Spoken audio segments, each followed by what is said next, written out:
Oké, nou is ek weer buite. Ek het nou behoorlike handskoene aan en ek het my boots aan. Ja, ek het nog my pyjama pants aan, maar ek het 'n baadjie en 'n trui onder die baadjie aan.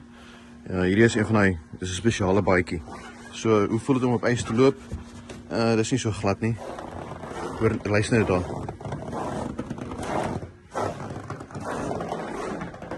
So dit klink om op ys te loop.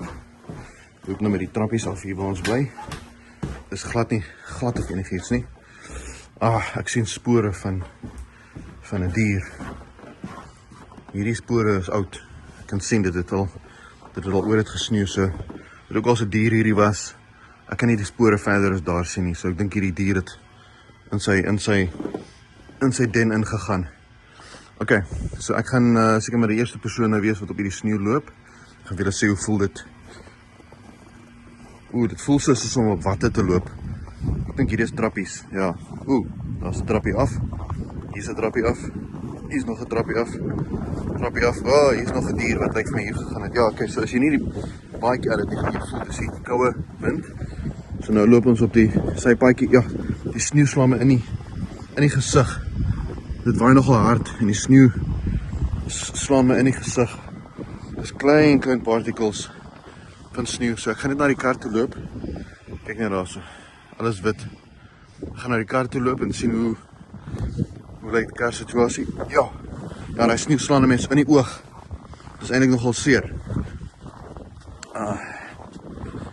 So ons loop na die karretjie toe en kyk hoe hy gesurvive van die aand.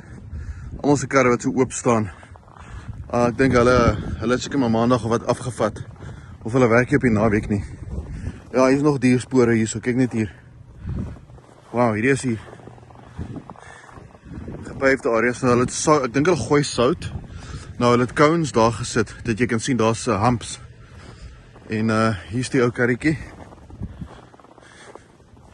Kyk net hoe mooi lê die sneeu so, né? Ja, so hierdie ouetjie het glad nie dit gevoel nie. En kyk net hoe mooi.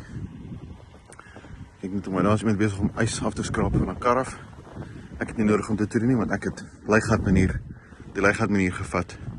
So ja, dis nou ys accumulate op jou windskerm. En dan moet jy nou defrost.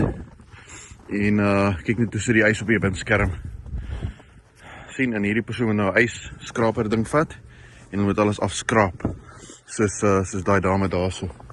So ja, dis hoe dit hier by ons nou lyk. As jy hierdie boots aan het, ek voel glad nie, die koue nie. Ek voel dit glad nie in my bokant nie.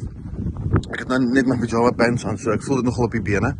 Maar die waarheid is, as jy genoeg klere aan het en die regte tipe klere aan het, voel jy glad nie die koue nie. Dit is eintlik aangenaam. So dis glad nie. Maar ek gaan nou my boots, as ek in die huis inkom, het ek 'n boks neergesit, want obviously gaan die sneeu ontdooi en dit gaan die mat nat maak. So, dis nou maar hoe dit lyk. Dit lyk omtrent 'n duim dik. Miskien 'n bietjie meer, so miskien 'n duim of 2 duim. Wat dit hier gesneeu het en is nog steeds besig om te sneeu. En die tweede ronde van sneeu kom, ek dink vanaand. En dan gaan die temperatuur daal, want daar's 'n polar vortex, iets wat geval. En dit gaan al hierdie sneeu ontdooi en vries in yswater in. En dan kan ek nie hierdie pad loop soos ek nou geloop het nie. Want dan gaan ek gly en dalk seer kry. So ja, dis hoe dit nou hierso lyk. En baie interessant, né?